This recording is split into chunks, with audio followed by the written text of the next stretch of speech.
Gather around. It's time for the show to begin. Ladies and gentlemen, this is... Hey everyone, my name is Jason. Hi friends, it's Desiree Josen.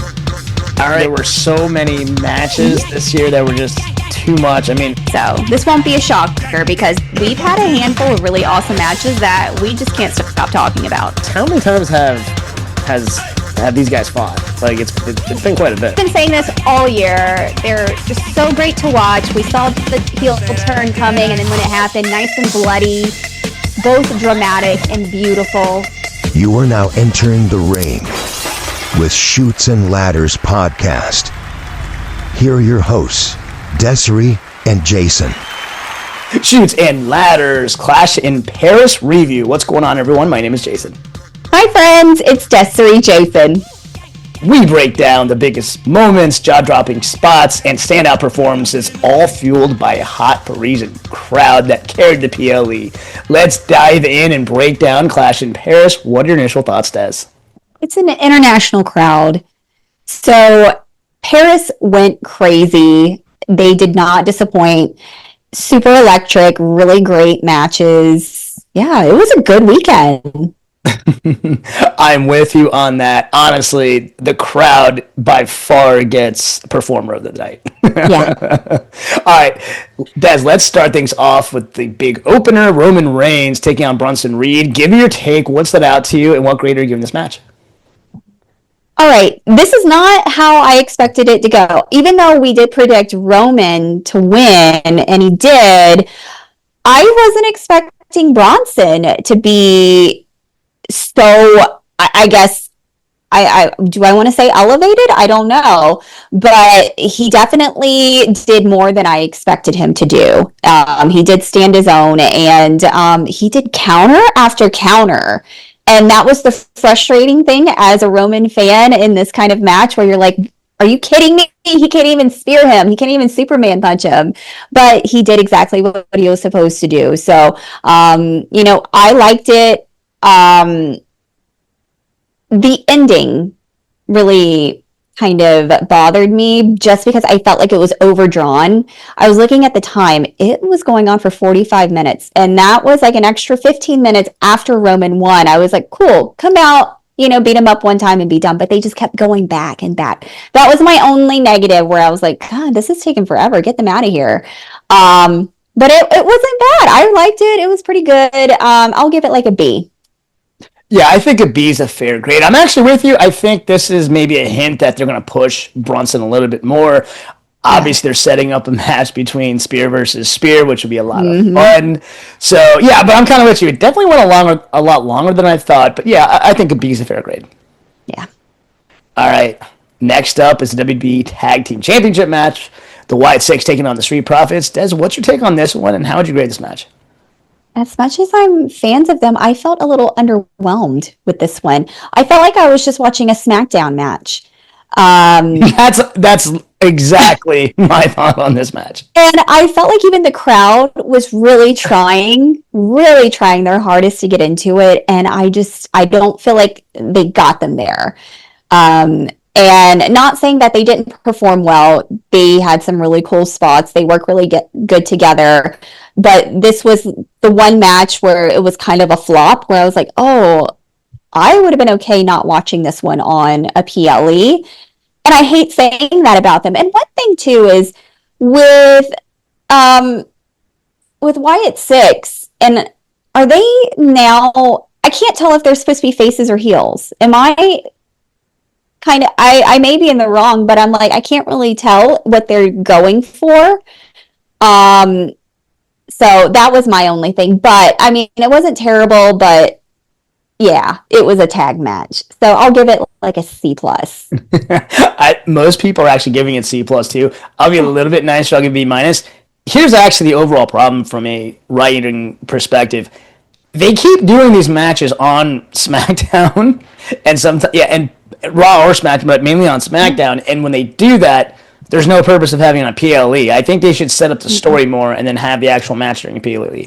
Right. Then I think we would all be a little bit more wowed and more vested in the story. But yeah, I'm kind of with you. As far as when being face or heel, I kind of thought the same thing. I don't know which direction they're going to go. I kind of think they're maybe trying to gauge if there will be more put over by both and kind of take off from there. We'll see what happens, but I mean, I'm actually glad that they're actually giving the White Six a run. But yeah, I'll be a little bit nicer. I'll give a B minus.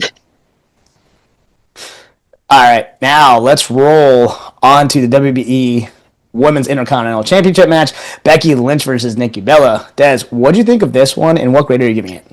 I'm happy that Becky won.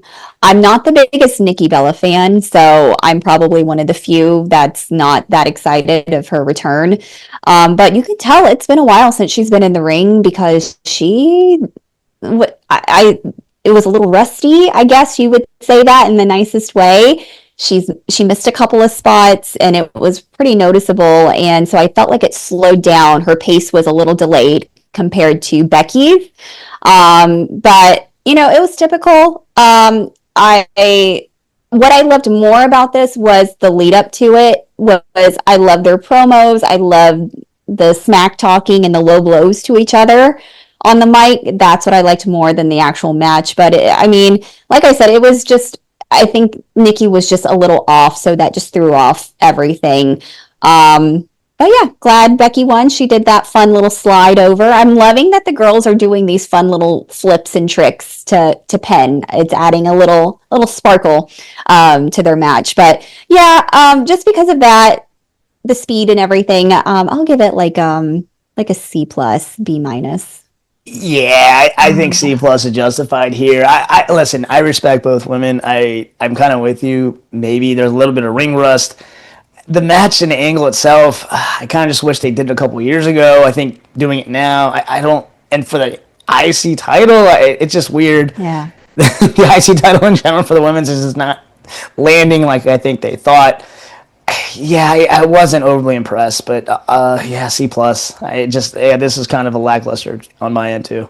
Yeah. All right, let's talk about the Donnybrook match. Sheamus versus Rusev. Des, what stood out to you in this brawl, and what grade would you give it? This was a lot better than I expected. Yeah, that's honestly what I was going to say. Way better than I expected. I know, and this was probably the sleeper match where I was like, oh, because I kind of laugh it off just because we've seen this before. They have really great chemistry, and I think they go size for each other. I think they do really well. I just felt like we've seen it so many times. But with this one, this was good. It was brutal, and it was nasty, and I liked it. And I really thought Sheamus was going to win. And then, here comes that shillelagh, and then he uses it against him, and that really cool submission that I did not expect. So that was pretty cool. So just because it proved me wrong, and because when it first came out, I rolled my eyes. I was like, okay, but I was actually glued to it. I was like, okay. So yeah, not terrible. I enjoyed it. So a B plus. I'm giving it a B plus as well. You've actually hit it right on the head. I hope this is a turning point, and I hope they give Rusev a push through this. I'm going to echo what I said about the tag team championship match. If you have the same match on a Raw or SmackDown over and over and over, you really can't put it on a PLE. So they have to stop doing that. They really should set up the storyline on the weekly shows so the PLE match makes sense. So that's my take on this. But this match is by far their best. B plus is a great grade. Yeah. All right, now potentially the battle of the night, the much hyped John Cena versus Logan Paul. Des, what do you think of this one, and what grade are you giving it? I really like this one. Me too. We went in knowing that we were going to be fully entertained, and you just didn't know what Logan Paul was going to do. But what I can say is, as much as people talk about him negatively in this sport, you got to give him credit. He's good at what he does. He is by far the best celebrity wrestler that we've actually had. And what I loved is he didn't cheat and do his typical trickster stuff. It was a pure, nice little technical wrestling match with Cena and Logan Paul. I really liked it, and I loved their subtle nods to other wrestlers, and Cena throwing out AJ's move and a couple of more I can't remember, but I really liked it. The crowd was so excited, so electric, and the very close pinfalls, like seconds It just had us all jumping up and down. So yeah, I'm actually going to give it like an A minus. A minus is what I'm going with too. You said it the best. The crowd at one point in time when they were jumping up and down as if it was a soccer match that is about to go to overtime. That's what I felt when I saw the crowd. The crowd by far carried it. I'm glad John Cena got the win just because it allowed the crowd to pop. Sure. Great match. Just like you said, Logan Paul, his athletic abilities off the charts. This match was actually better than I expected. So A minus is the grade I would give it as well. Yeah. All right. Finally, we reached the main event. The Fatal 4-Way for World Heavyweight Championship. Seth Rollins versus CM Punk versus Jey Uso versus LA Knight. What are your thoughts on this one, and what grade would you give it?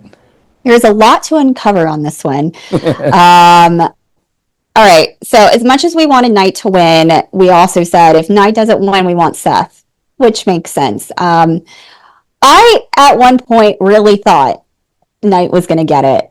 He had full control, and God, and then Jay had to break up that pin. And then he had a really nice, not so nice, flying elbow from the top rope to the announcer's table. So, and then he just disappeared, and I was like, "Where is he?" And I thought he was going to come in towards the end, and he didn't. But of course, it's going to come down to Punk and Seth. And I always forget about it when we're doing these kind of matches where it's always going to fall with them two being the last.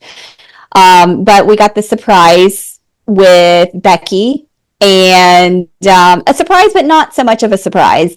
But you know what? When they got rid of Braun and Bronson and Paul was hospitalized, it didn't occur to me that Becky would come out. Even though in the beginning of this whole Vision faction, we initially thought Becky was going to join them at some point, but it was a fun surprise, and I like that. But this opens up the thought of AJ, maybe.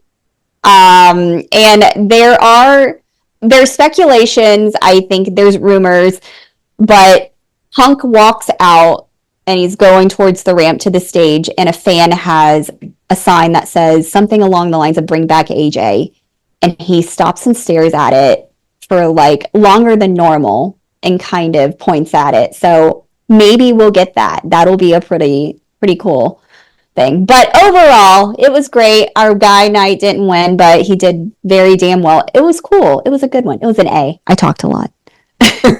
We love it.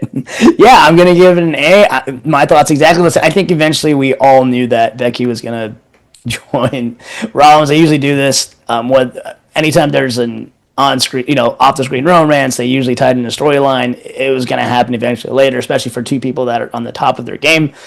So, but yeah, I think that'd be a lot of fun to bring back AJ. There could be many storylines. And look, here's the other thing too. What if they have a mixed stable, a legit mixed stable of men and women? I don't think they've really done that. Usually it's always when women are involved, they're just managers. But now they can actually have a mixed stable. That would be interesting because that would definitely be a breakthrough. And you can have so many storylines coming out. It's very similar to the Death Riders. Yeah, exactly. So, this is going to be interesting how they kind of evolve this creatively, but yeah, the match itself, I'll give it an A. It was fun. Again, the crowd liked it, so yeah, overall, I liked it. Yeah, that's good. All right, Des, to close it out, what are your final overall thoughts on Clash in Paris, and what's your overall grade for the event? This one was actually pretty good, even though there were a couple of matches that just didn't excel the way it should have, and that's okay because the other ones carried it. So yeah, I mean, Paris was hot, and that's what makes it fun. So yeah, it was decent. It wasn't a bad weekend at all. And what grade would you give this event? I will give it. Oh, I'm trying to do what did I do? Okay, you know what? I'll give it a B. Okay, a B is a fair grade. Yeah. All right, I have one final thought. The crowd was absolutely amazing. Honestly, the show itself felt a little bit like a slightly elevated Raw or SmackDown overall. Maybe even a Saturday Night's Main Event. But the Paris crowd made this night truly special. Because of them, I'm giving Clash in Paris a solid B+. And honestly, it's because of the crowd. man, can we talk about that stage and how awesome that was? Yeah, for sure. That's another thing that hats off to the production on that. Wow, the Eiffel Tower. Oh, that was so cool. That was With so the cool. lights, the crowd was involved. They did the French flag in the crowd. It was really cool. It's like turning into like little mini manias, how they're doing them. Yeah, no, the production value is absolutely stellar. Yeah, with the fireworks that came out at one point in time too. Yeah, I like that a lot too. Yeah. All right, and then on that note, what a weekend it's been. It's Labor Day weekend, and most of us are off. Florida State just knocked off Alabama. Yeah. And today, September 1st, it's Daz's birthday. Be sure to show her some love and text, hit her up with the DM. I had to throw that out there. Thank you. All right, that actually wraps up this episode. What are your thoughts on Clash in Paris? Please shoot us a DM at the Shoots and Ladders. And like always, please like, share, and subscribe both on YouTube and Spotify. Once again, my name is Jason. I'm Desiree Josen. All right. Until next time, have a blessed day. Have a blessed week. Happy birthday, Des. Thank you. Have a great week. Bye, friends. This has been Shoots and Ladders. Follow us for more content.